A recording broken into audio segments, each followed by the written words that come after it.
நமஸ்காரம்.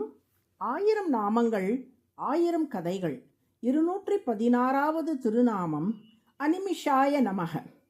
திருமாலின் திருமேனி அவயங்களுக்குள் ஒருமுறை போட்டி வந்துவிட்டதாம். ஆம், நான் தான் பெரியவன் என்றது திருமாலின் திருவடி. இல்லை இல்லை, நான் தான் பெரியவன் என்றது திருக்கரம். இல்லவே இல்லை, உங்கள் இருவரை விடவும் நானே பெரியவன் என்றது திருமாலின் திருக்கண்கள். மூவருக்கும் இடையே நடைபெற்ற வாக்குவாதம் முற்றிக்கொண்டே சென்ற நிலையில் திருமாலிடமே யார் பெரியவர் என்று கேட்கலாம் என்று அம்மூவரும் முடிவெடுத்தார்கள்.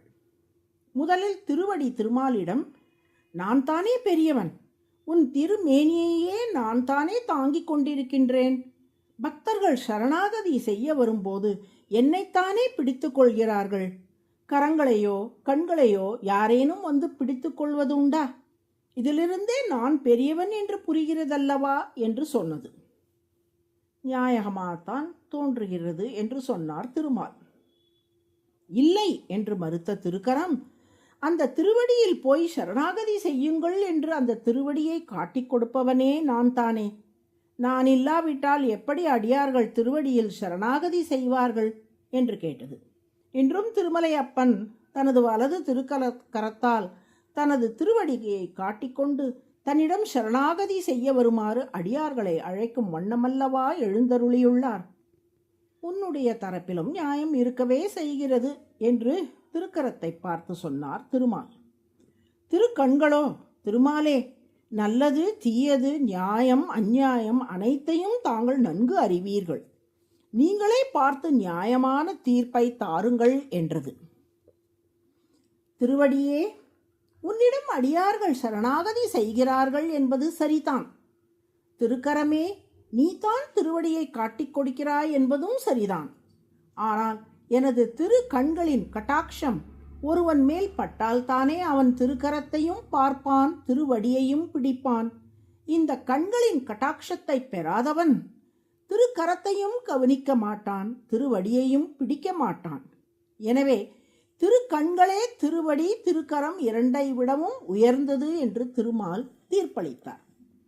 இத்தகைய சிறப்பு வாய்ந்த அந்த திருக்கண்களால் அனைத்து உயிர்களையும் கட்டாட்சிக்க வேண்டும். அவ்வாறு கட்டாட்சித்து அவர்கள் உய்வடையும்படி செய்ய வேண்டும் என்று கருதினார் திருமால். அதற்கு என்ன வழி என்று சிந்தித்தார். பறவைகள், பாம்பு, பல்லி போன்ற உயிரினங்கள் ஸ்பரிசத்தால் தங்கள் இட்ட முட்டைகளை பொறிக்க வல்லவை. கடல் ஆமைகள் கடற்கரையில் முட்டைகளை இட்டுவிட்டு கடலுக்குள் சென்றுவிடும். பின் கரைக்கு வராமல் கடலில் இருந்து கொண்டே தமது சிந்தனையாலேயே முட்டைகளை பொறித்துவிடும். ஆனால் மீன்களோ தங்களின் கண்களில் உள்ள கருணை பார்வையால் தாய் மீனுக்கு மீன் குஞ்சின் மேல் உள்ள அருட்பார்வையாலேயே முட்டையை பொறிக்க வல்லவை. பார்வையாலேயே முட்டையை பொறிக்க வேண்டுமானால் அந்த மீன்களின் கண்களில் எவ்வளவு கருணை இருக்க வேண்டும்?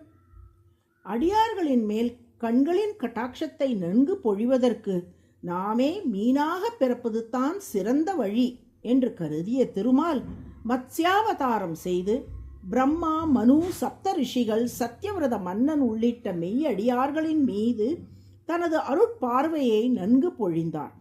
ஒரு நொடி கூட கண்களை இமைக்காமல் தொடர்ந்து அவர்களை கட்டாட்சித்தார்.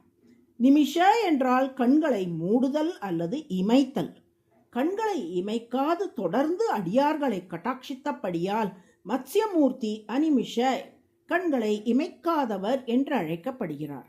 அதுவே சஹஸ்ரநாமத்தின் 216வது திருநாமம் அனிமிஷாய நமக என்று தினமும் சொல்லி வரும் அன்பர்களுக்கு திருமாலின் அருட்பார்வை பரிபூரணமாக கிட்டும். நாராயண நாராயண.